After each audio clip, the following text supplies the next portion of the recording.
สบายดีพี่น้องปองปายเบิดทุกคนเนาะมื้อนี้มาพ้อกับบ่าวเปรมบ้านนา STF คือเก่าทุกคนมามื้อนี้สิได้เป็นส้มตำแล้วก็เนื้อย่างทุกคนแล้วก็นี่ก็สิเป็นน่องไก่ทอดมาทุกคนแซ่บๆกันอาหารเช้ากินมื้อบ่าย2พี่น้องเอ้ยนี่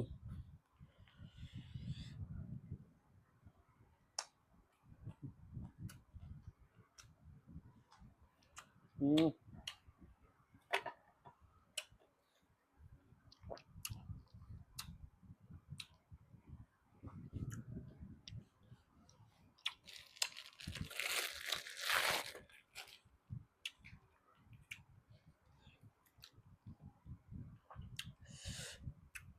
ช่วงบ่ายบ่มีคนขายของกินคือหมองคุ้งมาตำช่วง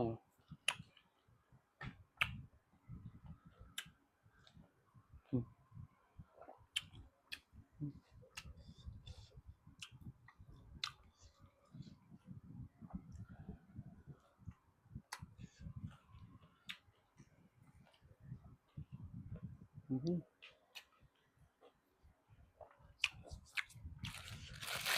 นี่แซ่บๆเลยพี่น้องอื้อฮือ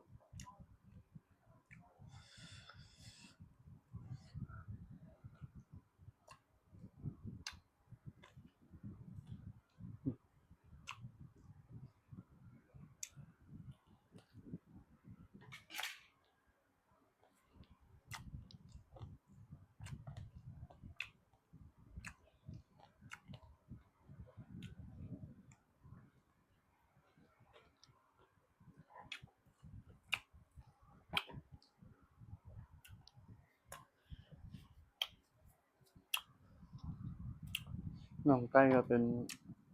น่องคือกินน่องอะ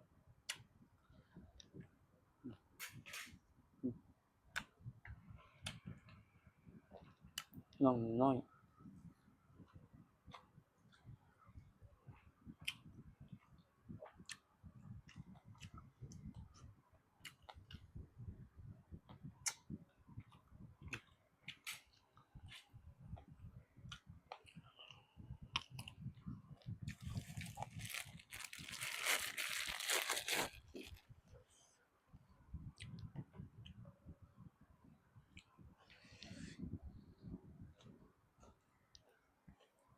อืออือ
อือบ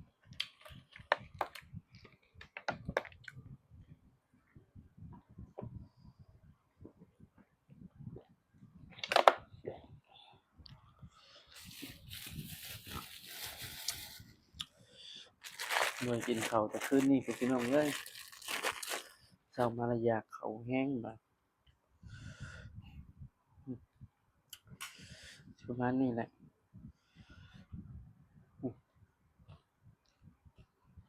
อื้อฮือ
หิวข้าวแห้งพี่น้องเอ้ย ข้าวห่อ10 บาท2ห่อจนเบิด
มะเขือเทศพี่น้อง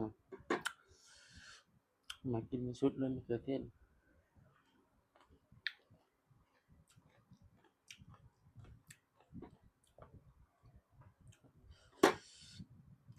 คุ้งกับก้อน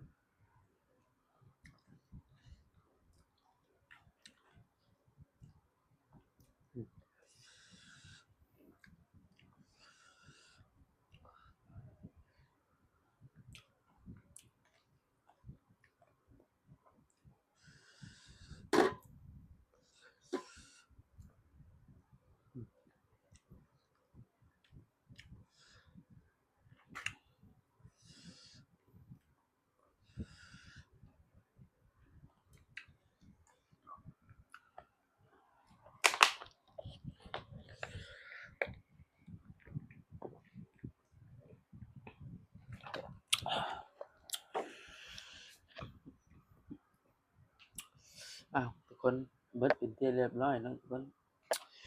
ก่อนอื่นมาเป็นกับฝากพี่ๆกดไลค์กดแชร์เด้อทุกคนอะไรก็อย่าลืมกดติดตามนำนะครับอย่าลืมกดกระดิ่งเพื่อการแจ้งเตือนเนาะทุกคนเพื่อรับชมคลิปมาเป็นต่อไปสบายดีทุกคน